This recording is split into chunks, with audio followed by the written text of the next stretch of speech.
नमस्कार, मैं शिवानी। बिहारी न्यूज में आपका स्वागत है। आज है 17 सितंबर। खबरों की ओर बढ़ने से पहले एक नजर सुर्खियों पर। बिहार सिविल कोर्ट ने कुल इतने रिक्तियों के लिए निकाली भर्ती अधिसूचना। आज मनाई जा रही है विश्वकर्मा पूजा। बिहार में अक्टूबर से घटेगा बालू का दाम। बिहार के 87 डिग्री कॉलेजों ने सरकार से की मान्यता देने की मांग। प्रधानमंत्री के जन्मदिन के अवसर पर भाजपा मना रही है सेवा पखवाड़ा। अब चलिए बढ़ते हैं बिहार की अब तक की 25 बड़ी खबरों की ओर विस्तार से। बिहार सिविल कोर्ट ने कुल इतने रिक्तियों के लिए निकाली भर्ती अधिसूचना। बिहार के डिस्ट्रिक्ट सिविल कोर्ट के लिए विभिन्न पदों जैसे clerk, stenographer, court reader cum deposition writer और पियोन ऑर्डरली के कुल मिलाकर 7,692 रिक्तियों पर भर्ती के लिए नोटिफिकेशन जारी किया गया है। इसके लिए अगर शैक्षणिक योग्यता की बात की जाए तो आवेदक को क्लास 10th या बैचलर डिग्री पास होने के साथ इंग्लिश या हिंदी में टाइपिंग, शॉर्ट हैंड और कंप्यूटर नॉलेज होना जरूरी है। इच्छुक और योग्य उम्मीदवार इस वैकेंसी नोटिस से जुड़ी हुई समस्त जरूरी जानकारी और आवेदन करने के लिए इस वीडियो के इसी पेज पर नीचे डिस्क्रिप्शन बॉक्स में दिए गए वेब लिंक पर जरूर क्लिक करें। आवेदन करने की तारीख 20 सितंबर से 20 अक्टूबर तक है। विस्तृत जानकारी के लिए आप ऑफिशियल वेबसाइट districts.ecourts.gov.in या पटना पर जाकर चेक कर सकते हैं। आज मनाई जा रही है विश्वकर्मा पूजा। विश्वकर्मा जयंती हर साल 17 सितंबर को मनाई जाती है। इस बार भी विश्वकर्मा जयंती 17 सितंबर शनिवार को मनाई जा रही है। ज्योतिष शास्त्र के अनुसार कन्या संक्रांति के दिन जगत के पहले शिल्पकार वास्तुकार भगवान विश्वकर्मा की पूजा की जाती है। विश्वकर्मा जयंती के दिन लोग अपनी फैक्ट्री, संस्थान में पूजा करने के अलावा औजारों और मशीनों की भी पूजा करते हैं। पौराणिक मान्यता है कि भगवान विश्वकर्मा ने ही देवताओं के अस्त्र, शस्त्र, भवन, पुष्पक विमान और स्वर्गलोक का निर्माण किया। यही वजह है कि आज यानी 17 सितंबर को हर साल विश्वकर्मा भगवान की पूजा की जाती है। हमें मिली जानकारी के अनुसार आज विश्वकर्मा पूजा का शुभ मुहूर्त सुबह 7:27 से लेकर दोपहर के 1:30 तक अति विशिष्ट है। इस अवधि में पूजन और संकल्प फलदायी माना गया है। जल मंदिर इस वजह से है बेहद खास।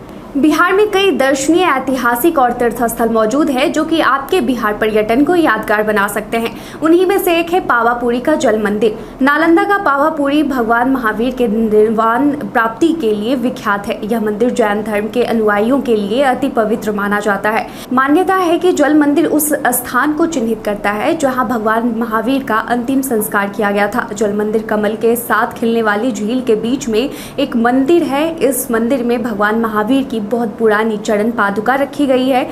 मंदिर के अंदर भगवान महावीर और उनके शिष्यों के पैरों के निशान हैं। इस मंदिर के शांत एवं मनोरम वातावरण मन को भाव विभोर कर देती है। बिहार में अक्टूबर से घटेगा बालू का दाम। बिहार राज्य के सभी जिलों में जल्द ही बालू खनन की प्रक्रिया शुरू हो रही है। इस दौरान 28 जिलों में करीब 900 बालू घाटों से अक्टूबर में बालू खनन का कार्य होगा। करीब 3 महीने के बाद वापस नदियों से बालू खनन प्रारंभ करने की दिशा में विभाग ने कवायद प्रारंभ कर दी है। वहीं सरकार को यह भी उम्मीद है कि 28 जिलों में एक साथ बालू खनन प्रारंभ होने से जहां राज्य के राजस्व में वृद्धि होगी, वहीं ज्यादा से ज्यादा लोगों को रोजगार भी मिल सकेगा। विभाग ने जिलों को बालू खनन को लेकर बंदोबस्त के अधिकार सौंपे हैं। साथ ही निर्देश दिए हैं कि जिले इस कार्य को सितंबर महीने के अंत तक पूरा कर लें और घाटों को छोटे छोटे हिस्सों में बांट राजस्व का आकलन करते हुए बंदोबस्ती करें। बता दें कि मई 2022 तक कोर्ट के आदेश पर केवल 16 जिलों में करीब 435 बालू घाटों से खनन हो रहा था। बेगूसराय गोलीकांड पर पुलिस ने किया बड़ा खुलासा। बेगूसराय गोलीकांड पर पुलिस ने बीते दिन बड़ा खुलासा किया है। बेगूसराय एसपी योगेंद्र कुमार ने कहा कि जांच में प्रथम दृष्टया यह बात सामने आई है कि आरोपियों ने दहशत फैलाने के मकसद से गोलीबारी की। उन्होंने कहा कि इस मामले में 4 लोगों को पकड़ा गया है। इनकी पहचान केशव उर्फ नागा, सुमित, चुनचुन और युवराज के रूप में हुई है। इसके साथ ही पुलिस ने अपराधियों के द्वारा इस्तेमाल 2 बाइक को जब्त कर लिया है और 2 दोषी पिस्टल जिसका उपयोग किया गया था बरामद किया गया है। उन्होंने बताया कि गिरफ्त में आए लोगों के खिलाफ पहले से आपराधिक मामला दर्ज है। बेगूसराय में मंगलवार शाम करीब 5 बजे से 6 बजे के बीच करीब 30 किलोमीटर के दायरे में बाइक सवार बदमाशों ने अलग अलग जगह पर गोलीबारी की थी। इसमें 11 लोगों को गोली लगी जिसमें एक की जान चली गई। नौकरी पर तेजस्वी यादव का बड़ा ऐलान। उप मुख्यमंत्री तेजस्वी यादव ने बीते दिन कहा कि राज्य में स्वास्थ्य सेवाओं को उन्नत करने के लिए बिहार सरकार प्रतिबद्ध है। तेजस्वी यादव ने कहा कि राज्य के स्वास्थ्य विभाग में जल्द ही 60,000 पदों पर भर्ती होगी। उन्होंने यह घोषणा भोजपुर के कोइलवर में किया। बिहार राज्य मानसिक स्वास्थ्य एवं संबद्ध विज्ञान संस्थान का उद्घाटन करने के दौरान उन्होंने यह बातें कही। उन्होंने कहा कि बिहार के अस्पतालों में बेहतर स्वास्थ्य सेवा मुहैया कराने के लिए आवश्यक निर्देश दिया है। दरअसल तेजस्वी यादव ने वर्ष 2020 के विधानसभा चुनाव के दौरान सरकार बनने पर 10 लाख नौकरियां देने का वादा किया था। अब तेजस्वी ने बड़ी घोषणा करते हुए सिर्फ स्वास्थ्य विभाग में 60,000 नौकरी देने की घोषणा की है। बिहारी पहचान में आज हम बात करेंगे राम बालक महतो की। बिहार में जन्मे राम बालक महतो बिहार राज्य के सबसे लंबे समय तक सेवारत महाधिवक्ता और नीतीश कुमार के मुख्य कानूनी सलाहकार थे।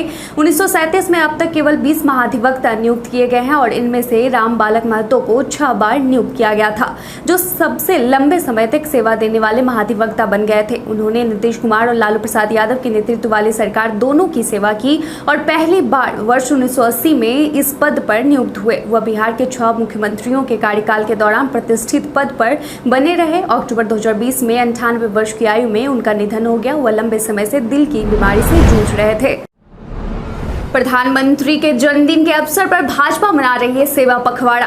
आज यानी 17 सितंबर को वर्तमान और भारत के 14वें प्रधानमंत्री नरेंद्र दामोदर दास मोदी का जन्मदिन है। प्रधानमंत्री नरेंद्र मोदी के जन्मदिन के शुभ अवसर पर भारतीय जनता पार्टी आज से सेवा और समर्पण अभियान की शुरुआत करने जा रही है, जो कि महात्मा गांधी की जयंती 2 अक्टूबर तक चलेगी। इस तिथि में सभी जिलों में रक्तदान शिविर लगाए जाएंगे, निःशुल्क स्वास्थ्य प्रशिक्षण शिविर, कुछ स्थानों पर मुफ्त स्वास्थ्य परीक्षण किया जाएगा। दिव्यांग लोगों को समाज के विभिन्न लोगों के साथ मिलकर उन्हें उपकरण प्रदान किए जाएंगे।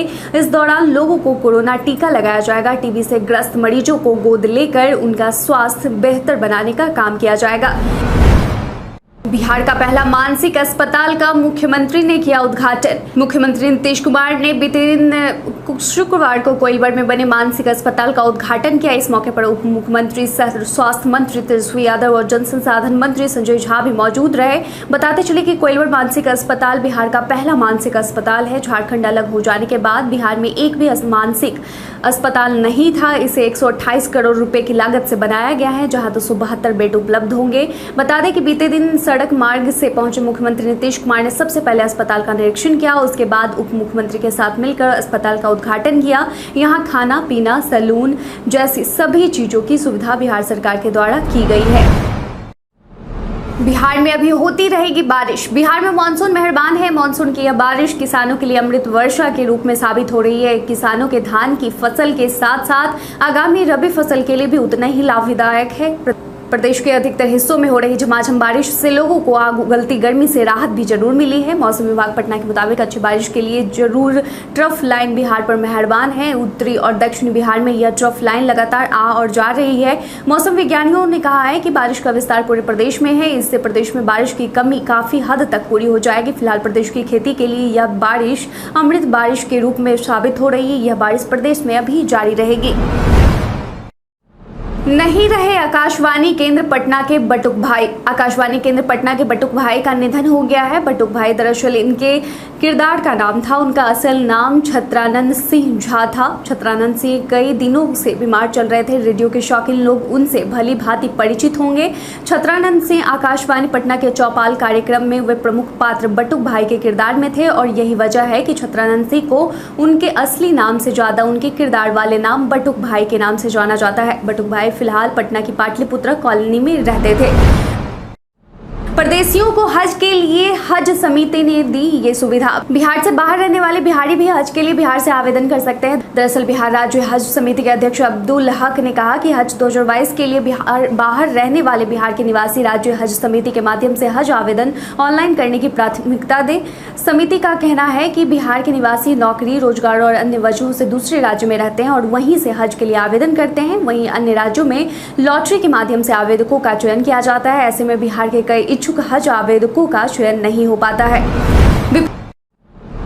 बीपीएससी ने सीडीपीओ की मुख्य परीक्षा को लेकर जारी की अहम नोटिस। बीपीएससी ने सीडीपीओ यानी बाल विकास परियोजना पदाधिकारी भर्ती के लिए मुख्य प्रतियोगिता परीक्षा को लेकर अहम नोटिस जारी की है। बीपीएससी सीडीपीओ प्रारंभिक परीक्षा में सफल अभ्यर्थी अब मुख्य परीक्षा के लिए 21 सितंबर 2022 से ऑनलाइन आवेदन कर सकते हैं। आवेदन करने की अंतिम तारीख 7 अक्टूबर है। विस्तृत जानकारी के लिए आप आयोग की वेबसाइट bpsc.bih.nic.in पर जा सकते हैं। वहीं बिहार लोकसेवा आयोग द्वारा कहा गया है कि 8 और 9 नवंबर 2022 को यह परीक्षा संचालित किया जाना संभावित है। हालांकि अपरिहार्य कारणों से यह तिथि बदली जा सकती है। बिहार के 87 डिग्री कॉलेजों ने सरकार से की मान्यता देने की मांग। बिहार के ऐसे 87 डिग्री कॉलेज हैं जिन्होंने बिहार सरकार से मान्यता देने की मांग की है। इसके लिए इन कॉलेजों ने शिक्षा विभाग के पोर्टल पर ऑनलाइन अप्लाई किया है। आपको बता दें कि राज्य में स्नातक शैक्षणिक सत्र 2023-26 के लिए राज्य के 87 डिग्री कॉलेजों ने संबद्धता हासिल करने के लिए शिक्षा विभाग को आवेदन किया है। वहीं कॉलेजों की संबद्धता लेने के संबंध में राज्यपाल एवं कुलाधिपति कार्यालय के दिशा निर्देश एवं न्यायाधीश के तहत निर्धारित समय सीमा के अंदर शिक्षा विभाग के स्तर पर कार्रवाई की जा रही है। IRCTC कराएगा स्वदेश दर्शन। बिहारवासी, अगर आप किसी तीर्थ स्थल पर जाने का प्लान कर रहे हैं तो यह खबर आपके लिए हो सकती है। दरअसल इंडियन रेलवे कैटरिंग एवं टूरिज्म कॉर्पोरेशन लिमिटेड ने पहली बार बिहार से स्वदेश दर्शन यात्रा की योजना बनाई है। स्वदेश दर्शन पर्यटक ट्रेन 10 अक्टूबर को दरभंगा से खुलेगी, जो मुजफ्फरपुर और पाटलिपुत्र जंक्शन पर रुकते हुए सभी तीर्थ स्थलों को दर्शन कराकर वापस 20 अक्टूबर को दरभंगा लौटेगी। इन तीर्थ स्थलों में उज्जैन, द्वारिका, सोमनाथ, शिरडी एवं नासिक के तीर्थ स्थल का दर्शन कराएगी।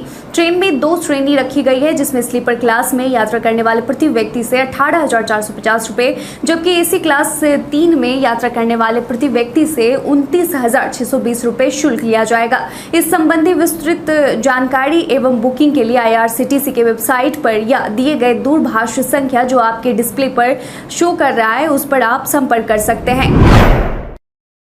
अब इंस्पेक्टर को दिया जाएगा हथियार की जांच का प्रशिक्षण।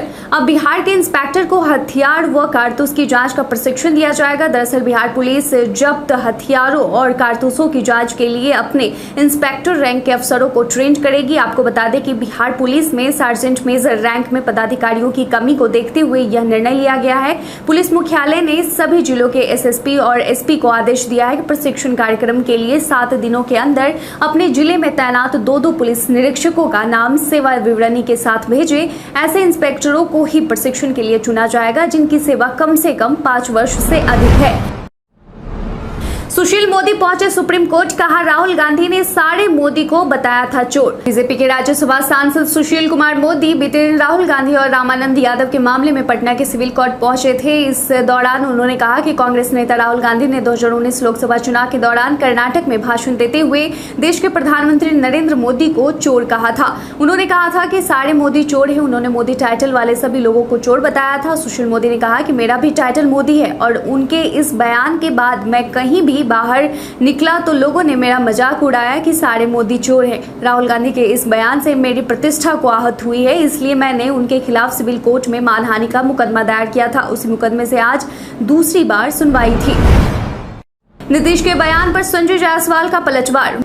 मुख्यमंत्री नीतीश कुमार ने बीते दिनों कहा था कि अगर केंद्र में उनकी सरकार बनती है तो वे बिहार समेत अन्य पिछड़े राज्यों को विशेष राज्य का दर्जा देंगे। इस पर बीजेपी के प्रदेश अध्यक्ष संजय जायसवाल ने सीएम नीतीश पर हमला बोला है। उन्होंने कहा कि 11 सीट पर चुनाव लड़ने वाले अपनी सरकार बनाएंगे। उन्होंने कहा कि सीएम बात कर रहे हैं विशेष राज्य की, जो बात खत्म हो गई, इस पर कुछ कहने की जरूरत नहीं है। केंद्र सरकार बिहार को अलग से कई योजनाओं के लिए 81,000 करोड़ की राशि देती है, लेकिन अगर मुख्यमंत्री उसको नहीं लेंगे और काम के लिए जमीन उपलब्ध नहीं करवाएंगे तो केंद्र सरकार क्या करेगी। नीतीश कुमार को उस पर काम करना चाहिए, लेकिन सीएम बिहार को पीछे धकेलने का काम कर रहे हैं।